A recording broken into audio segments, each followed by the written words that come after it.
Hi hello everyone, welcome back to our channel. నేను మీ నిరోష. ఈరోజు నేను కమ్మని రుచికరమైనటువంటి జున్నును ఎలా తయారు చేసుకోవాలో చూపించబోతున్నాను. ముందుగా జున్నుకు కావలసినటువంటి పదార్థాలు జున్ను పాలు, బెల్లం, ఇంకా అలాగే మిక్సీ పట్టుకున్నటువంటి పంచదార, యాలకులు, జీలకర్ర, మిరియాల పొడిని మిక్సీ చేసి పట్టుకోవాలి.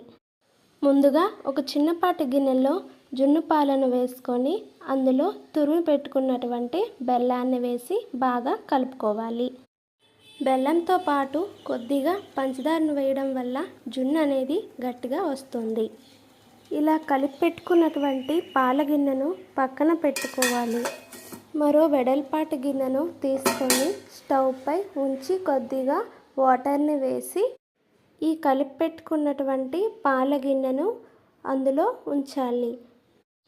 నేను